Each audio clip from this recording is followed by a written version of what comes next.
The Taiwanese are carrying out drills on their transport network as part of a major exercise that they run every year. And it's one that is calling up all of the Taiwanese reservists. The scenario they've got, which is the standard scenario, is that China has launched an invasion of Taiwan, and they want to get this to test their own people, to test their own processes, procedures, and just make sure that they've got everything right.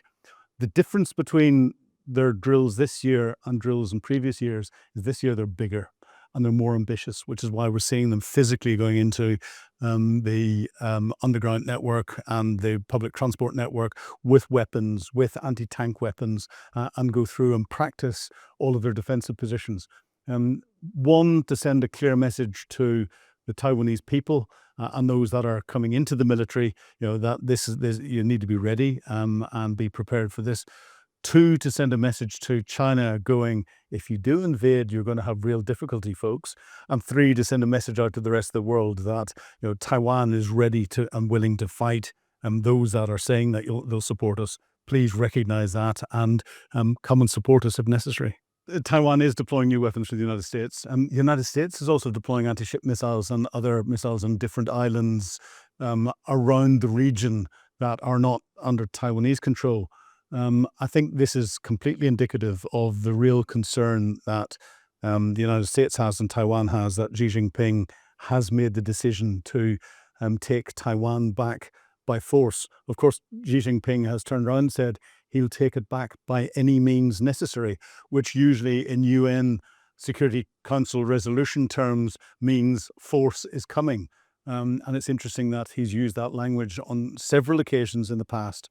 He's prepared military equipment that can only be used to attack an island. He's all new ferries and stuff that are being built out of China have to be dual role. They have to be prepared to be able to take military equipments. Whether it'll attack Taiwan, the mainland, or whether it'll take one of Taiwan's outlying islands as a demonstration just to see what the resolve of the West is, has yet to be worked out. But I personally think he will take one of the outlying islands and sit and wait to see if the West responds. And if it doesn't, that will then accelerate his decision-making for potentially an attack into Taiwan. He'd rather take it without military force, but I think if necessary, he'll do that. And he's got a relatively small window of opportunity, small measured in years, not measured in hours, days, or months. The important thing about this year's drills is that they're bigger. They're bringing in more capability. And instead of simulating different formations moving through the transport network or putting anti-ship missiles out around the place or protecting the beaches, they're actually going out and doing it. So this is a field training exercise, an FTX at the highest levels. I remember during the Cold War when we were practicing things, a lot of the time we would have what are called command post exercises, where you'll get all of the commanders to decision making, and you'd simulate troops moving around and maybe have a battalion playing a brigade or a brigade playing a division, just so that you got some movement and reality in there. But every now and again we had a huge field training exercise where we put all of the troops out in the ground and practice with everyone and everything that we thought we needed. That's what Taiwan's doing here. Whether this is going to be too costly for Beijing or not is something that Xi Jinping will be watching on a day-by-day basis. I don't think he's got the same value on life as we would in the West. He's got a huge military. I think he thinks that his military will be able to take Taiwan.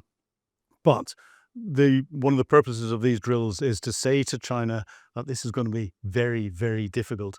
The thing that Xi Jinping, that will occupy his mind most, is what's the economic impact on China and whether it's worth it from an economic perspective and whether he can weather it out. He's already preparing. They're already starting to store oil reserves, food reserves, wheat reserves for producing food, and other reserves, things that are very expensive to store.